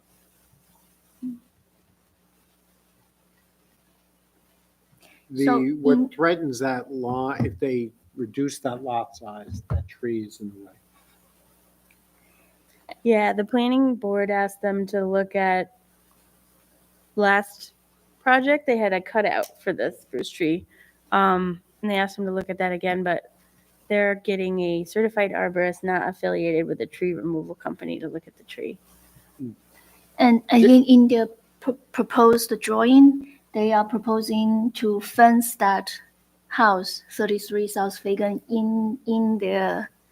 The fence would not be, so they're proposing fencing, but it would be between the parking lot and the house. So But then there's another one. the fencing would go along like this red line here. Right, but then there's another dotted line, and then it's a 6 foot high stockade fence too. Oh yeah, that looks like a typo to me. I don't know why. See, because look, that doesn't, in this one, I think that's, Is that? they shifted red something line? wrong, Joy, Yeah. because Yeah. here is where, and when he was talking about it, where they're expecting to put the fence, which is between the parking lot and the house, it's like the line got shifted on here. I would, That white label is pointing to that red line, right? To the dotted. no, to the yeah, dotted it's line. pointing to the dotted You're line. absolutely right in what you're interpreting. Yeah, there's something wrong There's a with this typo or one. something, Okay. right? Yeah. But in that one, it looks. In this one, it's right. In this one, you see it pulls down Mm. and it goes along the property line here. Yeah, they Yeah, that definitely just messed up something wouldn't on make the aerial. sense. Right, But they it's a want to good fence catch. the house. Yeah.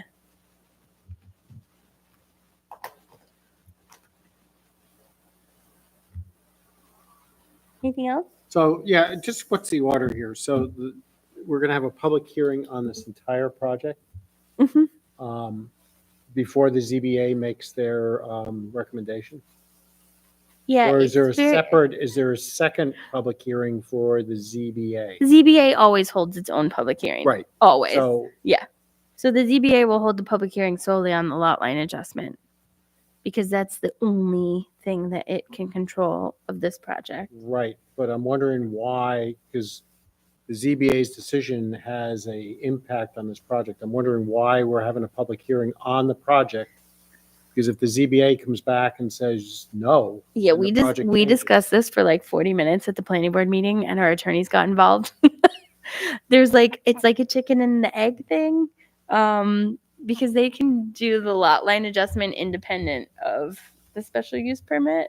No, I Um, can appreciate that, but from a standpoint of impact to the neighborhood, that lot line makes a big difference on the perspective of whether this project, how this determination of this project could happen. Yeah, but the planning board wants to kind of at least get a sense of where they stand on their recommendation to the zoning board.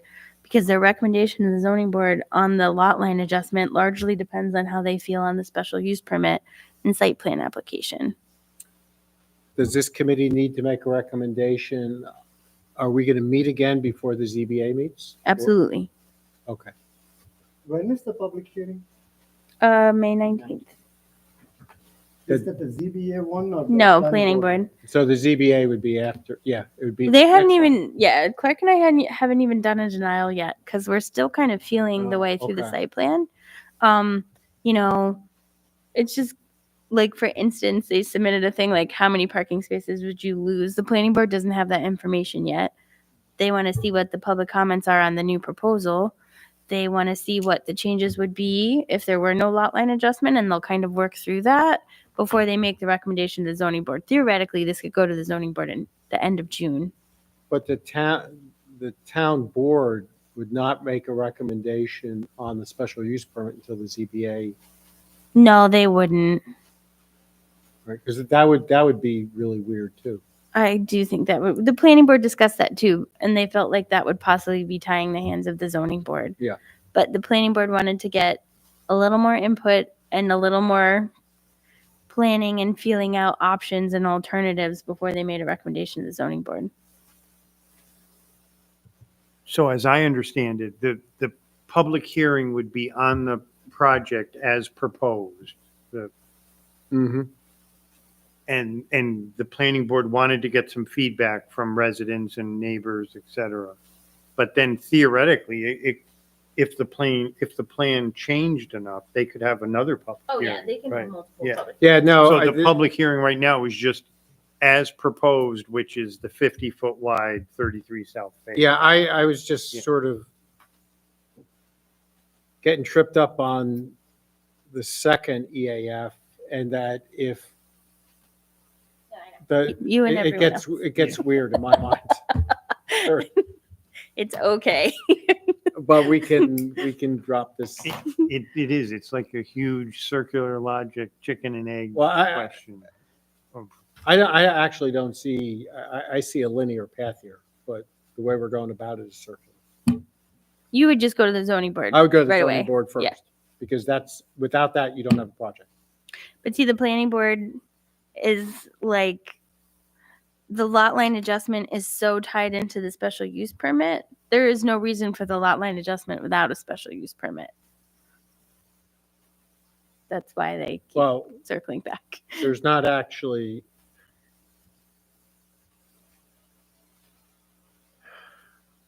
I mean, the I applicant think I could don't see it- do. I don't see it that way, Right, because you- the line adjustment is an applicant going for, hey, I want to combine these properties, right? I mean, I don't need a special use permit if I want to go before the ZBA to say, hey, I want to adjust these lines and combine these lots, right?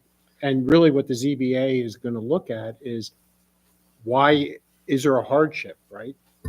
So Yeah, so I mean, the only argument, so right, if you just completely removed the special use permit and site plan application and just went with a lot line adjustment between 25 and 33 South Fagan Ave. 25 is vacant. 33 South Fagan Ave is a single family home. So you can adjust the lot line between those properties. Oh, I'm But not talking about that one. I'm talking about going before the ZBA and saying, hey, I want to take and make the lot 50 feet wide when it should be 80. right, that's 33 South Fagan. So Right. they're asking for a lot line adjustment between 25 and 33. Right. They're asking to make the vacant lot, which is 25, bigger, and the existing single family home lot Mhm. smaller. But there's really no reason to do that lot line adjustment without the special use permit. And that's my point. Yeah. Because the point is that the ZBA's decision is based on not a self-imposed hardship, but when the applicant gets a special use permit or gets a favorable ruling from the planning board about a special use permit, then that they can go before the applicant and say, hey, I have a special use permit. I can't execute my special use permit unless I get this variance. And that turns the argument They're around. not doing it that way. But there's a perception that might be that way. I don't think so, because the planning board can call for a public hearing at any point in the review process. I'm not, So they're calling for a public Yeah. hearing and they're making a recommendation to the zoning board actually in the same meeting. okay. I'm That's just well within their rights. I'm not saying it's not within the rights. Yeah. I'm not questioning the zoning board's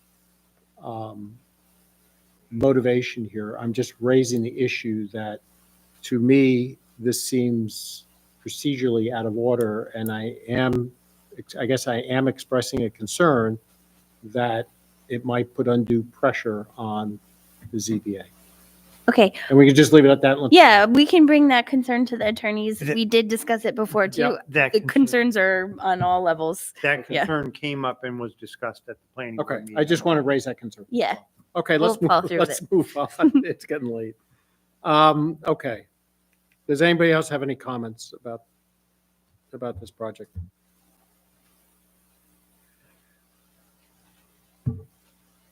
Okay. Laura, do you have this project reports you want to give us? I do not tonight unless there was something that you guys had a question on. No, I'm good. Okay, then greenhouse gas initiative? Yeah, I don't have an update on that for tonight either, actually. Okay. So I just wanted to put my question out there one more time about like the cost savings obtained by Yeah. not mowing. I've asked him that like 3 times, but I'll ask him again. I don't intend to be a pest, only that will be a very valuable data. Oh yeah, you ask that question all the time, and he always tells me, "Oh, I have that data," Okay. but he's never given it to me. Okay, on Friday, last Friday, there was a recommendation or a recommendation to put into the town board meeting to adopt the natural resource inventory. And I imagine that motion is going forward, Laura? Mhm. So one of the things that came out of there was Jim made a lot of recommendations for actions that the town should do. And I think this committee should come up with a list of the top items and come up with a priority. So I don't know if So you want. when is the town board meeting? No, you didn't miss it yet. Oh, I'm sorry, it's a little late. So This was and I'm not getting it right, Economic Development Committee. okay, last Friday. I'm very sorry. Like I did not summarize it and make top recommendations yet. I have not done that. That's Okay. We can all work on it together. Okay. Yeah. So, and it's going to the town board last Tuesday of the month, right? Last Tuesday. So when do we need to have that fancy document? I would say we should have it by, and it doesn't need to be fancy. Oh, it's fine. Okay.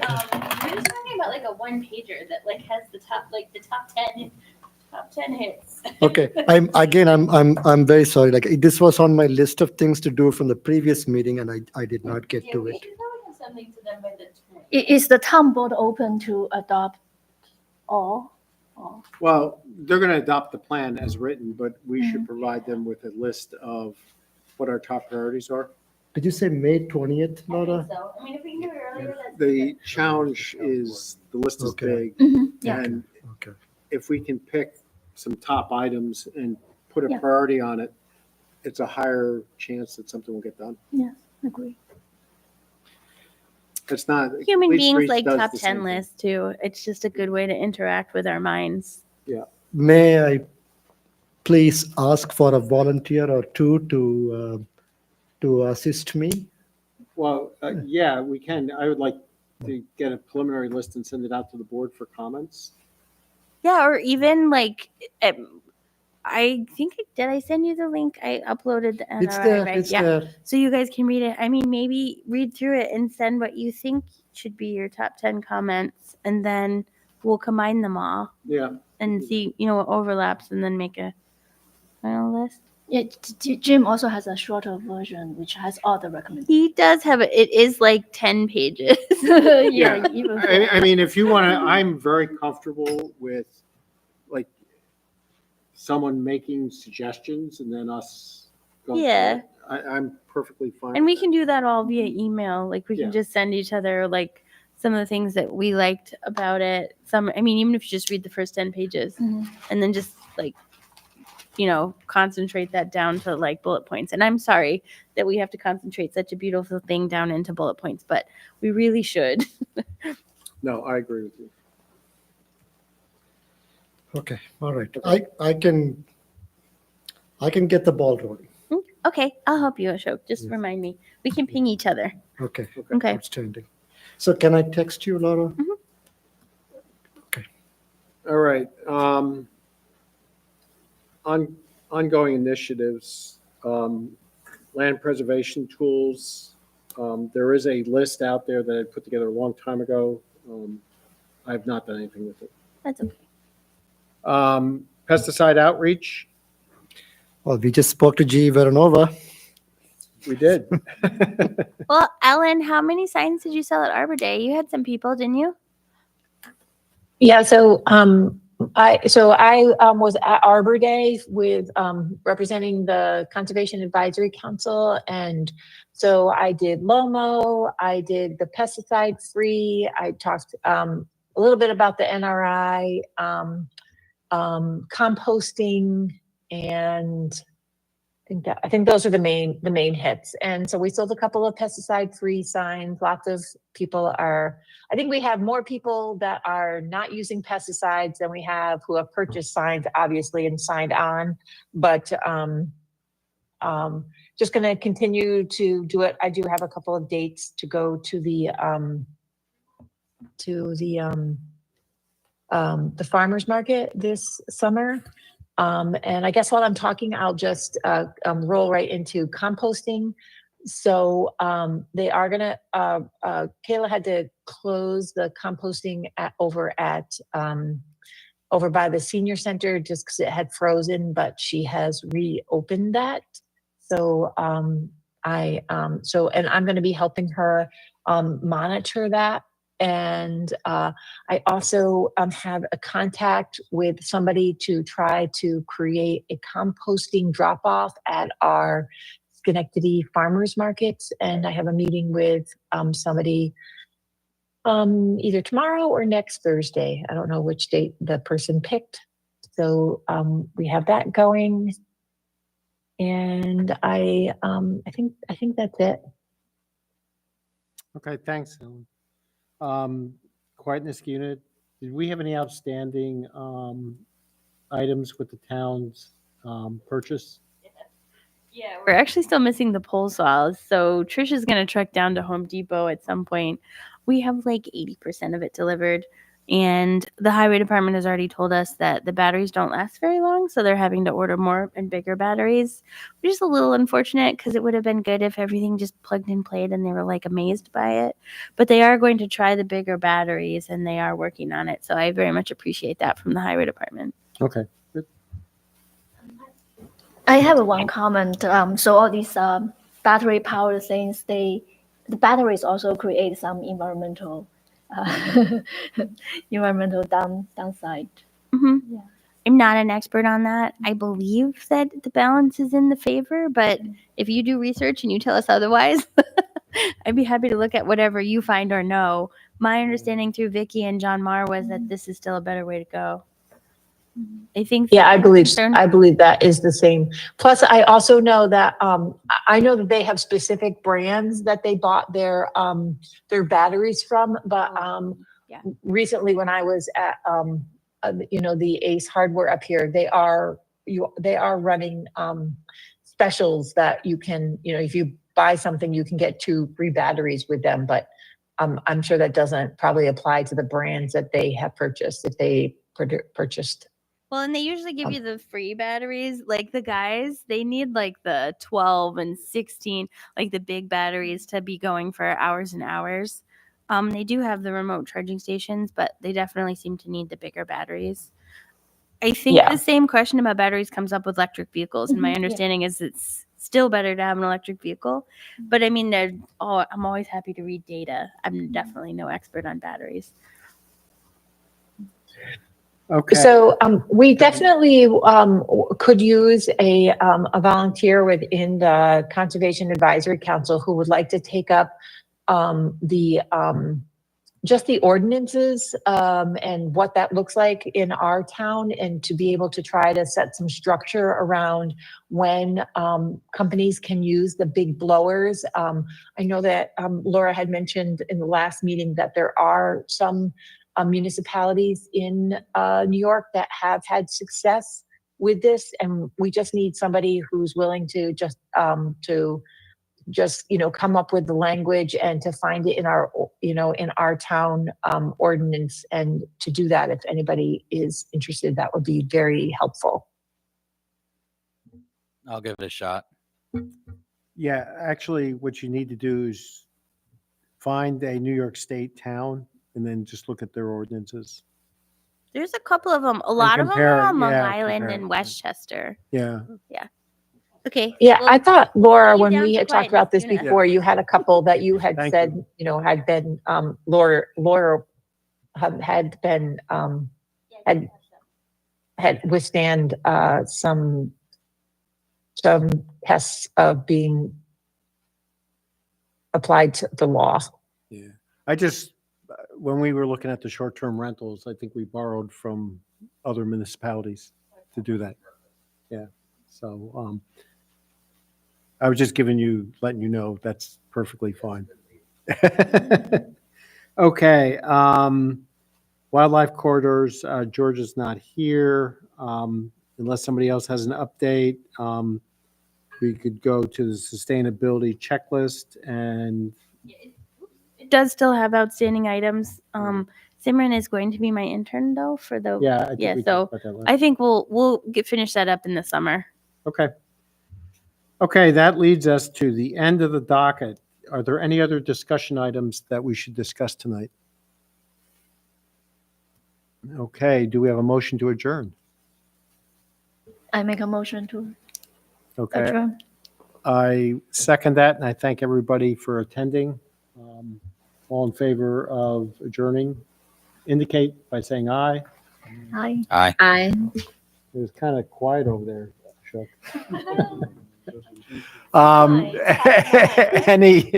Anybody opposed? Hearing none, the motion carries and we are adjourned. Thank you, everybody, again. Yay. Thank you. Thank you all. Good night. Night.